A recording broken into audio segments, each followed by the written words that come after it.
Alhamdulillah, Rabbil alamin, wa bihi nasta'in ala umuri waddin. La haula wa la quwwata illa billahi al-'aliyyil 'azim. Allahumma shalli wa sallim ala sayyidina Muhammadin al-Fatih lima ughliqa wal khatim lima sabaqa. Nasrul haqqi bil haqqi wal hadi ila siratikal mustaqim wa ala alihi haqqa qadrihi wa miqdaril 'azim. Amma ba'd. Alhamdulillah yang sama-sama kita hormati seluruh jamaah sholat tarawih Masjid Nabawi ini, rahimahullah, hamba-hamba Allah yang mudah-mudahan senantiasa mendapatkan rahmat dari Allah Subhanahu wa taala. Hadirin hadirat rahimahullah, marilah pertama kali kita harus bersyukur kehadirat Allah Subhanahu wa taala. Banyak hal, banyak nikmat yang dikaruniakan kepada kita semua, yang tidak semua orang mendapatkan nikmat dan karunia seperti yang sekarang ini kita terima.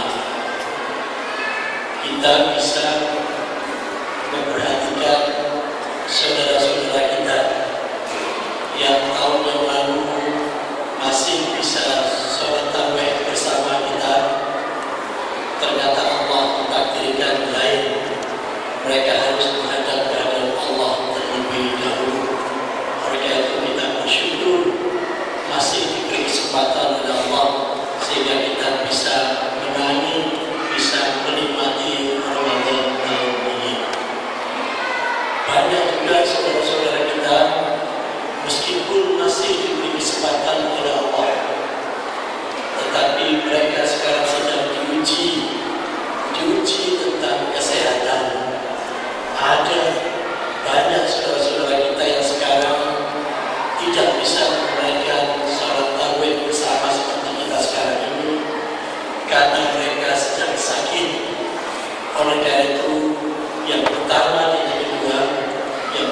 kita doakan, mudah-mudahan saudara-saudara kita yang telah mendahului kita doakan Allah Subhanahu wa taala senantiasa mengampuni segala dosa dan kesalahannya dan memberikan rahmat kepada mereka semua. Allahumma ighfir lahum warhamhum wa'afihim wa'fu anhum. Dan bagi saudara-saudara kita yang sekarang sedang sakit, kita doakan mudah-mudahan Allah segera menyembuhkan sakitnya sehingga mereka semua saudara-saudara kita itu bisa bersama-sama dengan kita untuk menunaikan nikmatnya ibadah Ramadan. Ada juga saudara-saudara kita yang tahun ini masih diberi kesempatan tapi tidak bisa menunaikan sholat tarawih seperti kita sekarang karena memang dituntut untuk menunaikan tanggung jawabnya, menghidupi keluarganya, untuk mencari rezeki. Kita doakan mereka semua mudah-mudahan Allah Subhanahu wa taala memudahkan dan mendapatkan rezeki yang halal sehingga tanggungan keluarganya pun juga bisa dihidupi dengan rezeki yang halal. Oleh karena itu, alhamdulillah kita semua diberi kesempatan, kesehatan, kesempatan untuk bisa berkumpul di sini adalah sesuatu nikmat yang luar biasa. Yang kedua, begitu tadi saya sudah memasuki masjid ini, alhamdulillah, saya teringat kira-kira 30 tahun yang lalu pada saat masih mahasiswa, masjid ini masih berupa kerangka-kerangka dan saat itu betapa susahnya untuk mengumpulkan sholat berjamaah seperti ini, luar biasa. Tetapi alhamdulillah sekarang masjid ini nampak termasuk masjid yang baik, masjid yang besar di area kampus, dan jamaahnya pun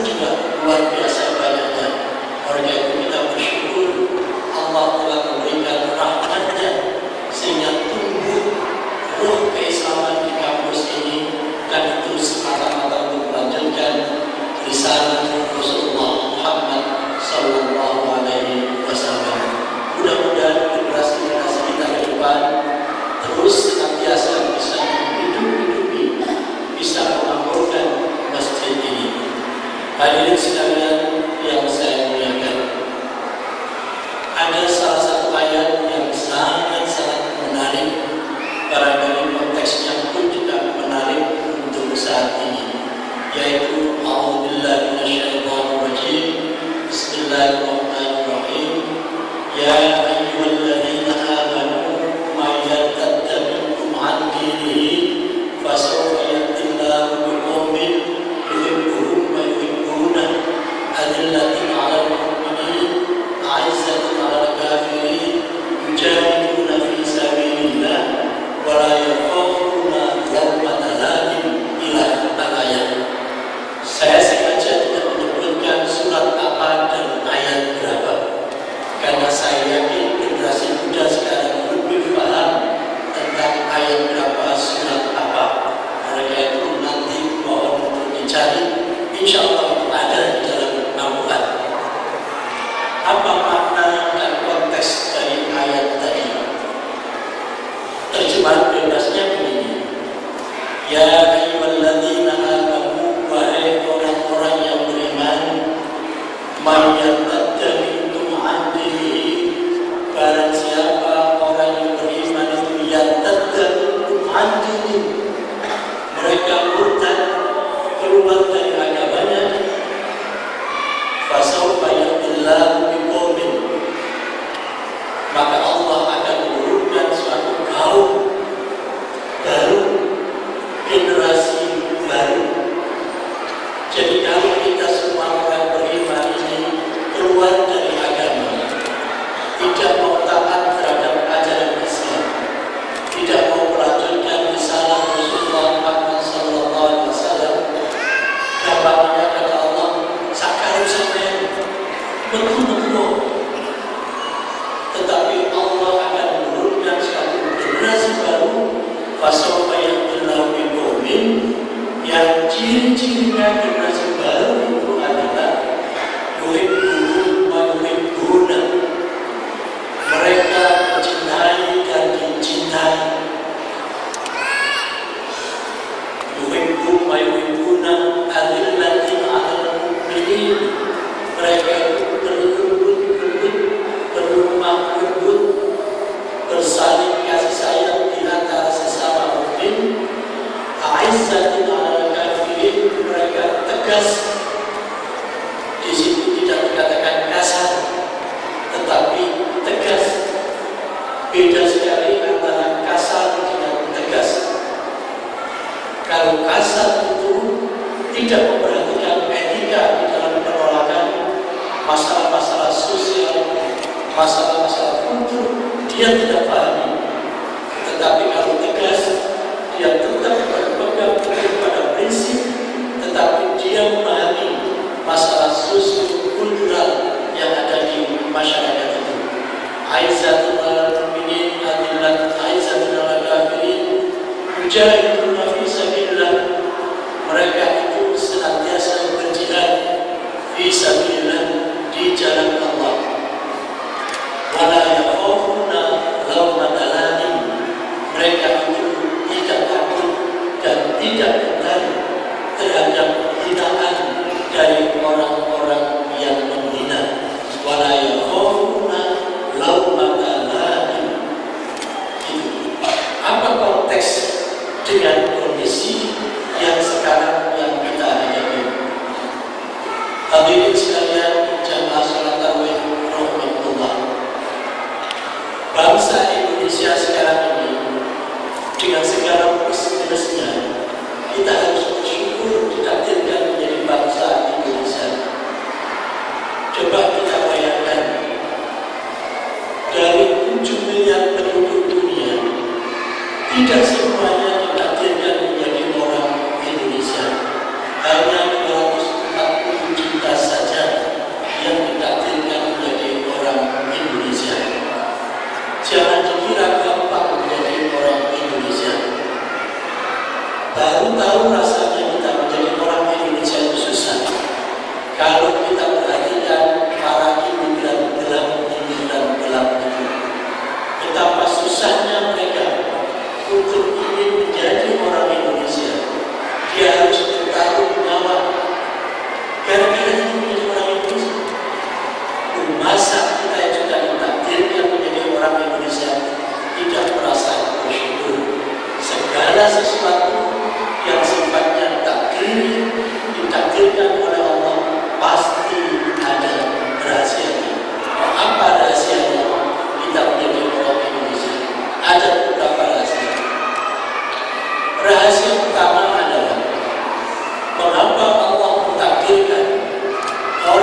umat itu ditentukan oleh orang-orang Indonesia. Karena jumlahnya yang begitu besar.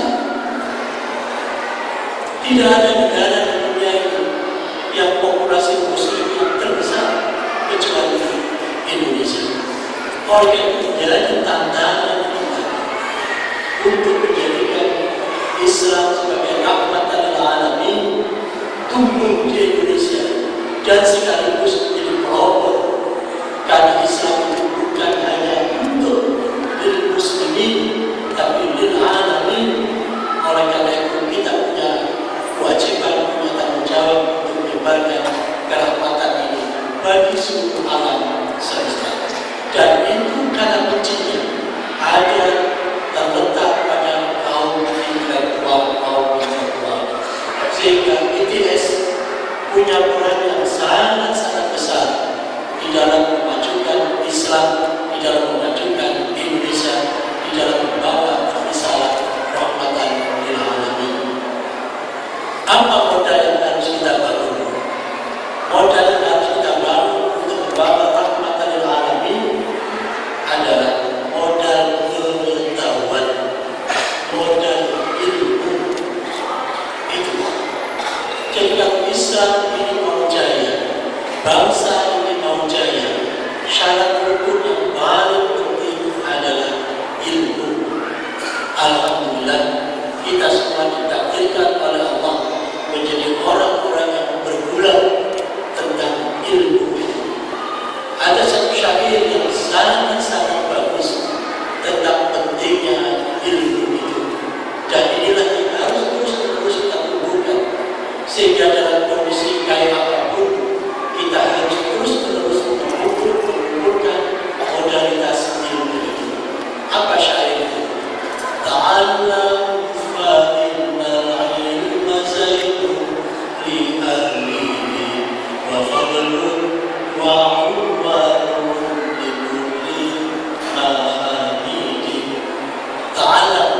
belajar, cari ilmu. Fa'innal ilma, sesungguhnya ilmu itu zainun, perhiasan di ahli bagi mereka yang punya ilmu itu. Sehingga ibaratnya kalau ilmu kita semakin banyak, maka perhiasan kita akan semakin banyak, semakin indah.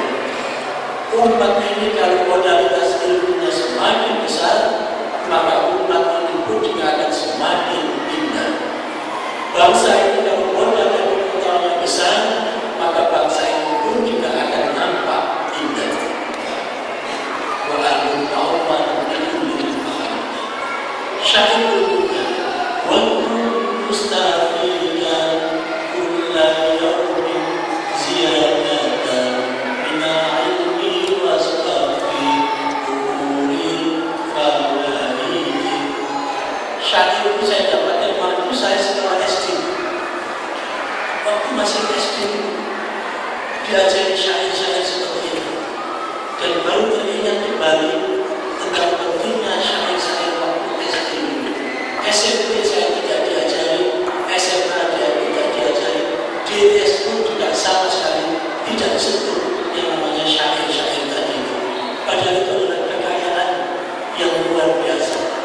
Oleh karena itu sudah saatnya kita harus menggali kembali nilai-nilai tradisi yang positif untuk kita tetap kembangkan sembari mengambil nilai-nilai baru yang lebih baik.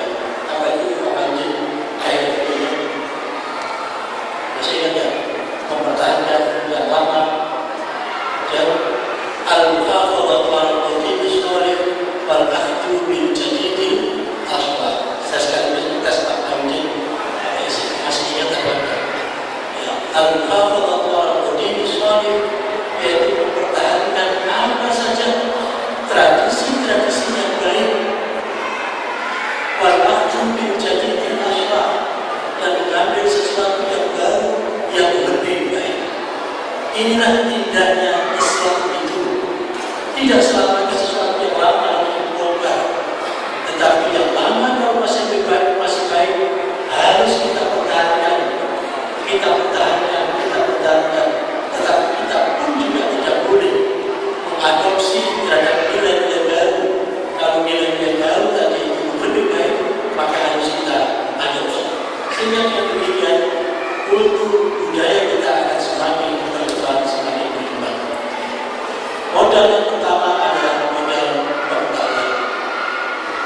Yang kedua, yang kita hadapi sekarang ini sekali lagi adalah mobilitas. Mobilitas. Yang namanya peradaban itu berkembang terus karena berkat ilmu pengetahuan sehingga apa yang ada di negara kita itu masuk ke negara kita. Kalau tidak, maka sekali lagi peradaban kita akan habis dijajah oleh peradaban yang lain. Dua suatu fikir perang tentang pemikiran termasuk dari perang peradaban itu. Saya masih ingat, kita semua masih ingat tentunya fenomena Suju, Super Junior. Siapa Super Junior itu? Tutup toko, tutup dulu, tutup sopo-sopo orang Korea. Kita pun juga tidak kenal, tetapi betapa dahsyatnya pengaruh dari fenomena peradaban itu. Adik-adik kita begitu menyambut Suju yang di airport sambil membawa tulisan welcome to Indonesia. Begitu Suju tidak lewat di depannya, dia histeris, menangis, tidak mau-mauan. Tujuh turun, tujuh ngomong. Itulah akibat mobilitas peradaban itu. Oleh karena itu, kalau kita tidak kembangkan peradaban kita sendiri, maka akibatnya apa? Akibatnya peradaban kita dan mobilitas itu ada tiga kemungkinan. Kemungkinan yang pertama, peradaban yang kemungkinan akan mengalahkan peradaban yang lemah. Yang kedua, akan ada benturan peradaban. Dan yang ketiga, akan ada yang namanya konvergensi peradaban. Inilah tugas penting umat bangsa sekarang ini, yaitu mempersiapkan konvergensi peradaban. Sama saja dengan konvergensi multimedia. Kalau dulu ada yang berkembang hanya suara saja, namanya telepon. Berkembang data, berkembang gambar. Sekarang menyatu menjadi satu, konvergensi. Namanya konvergensi dan bentuk multimedia. Kita sudah tidak bisa lagi membedakan mana yang telepon aslinya, yang voice, mana yang data, dan mana yang gambar. Sekarang sudah menyatu menjadi satu-satunya. Di dalam peradaban pun juga demikian. Oleh karena itu, tantangan paling besar bagi bangsa ini, bagi umat ini adalah membangun peradaban. Syarat hukumnya sekali lagi, kalau kita tidak bisa membangun peradaban kita,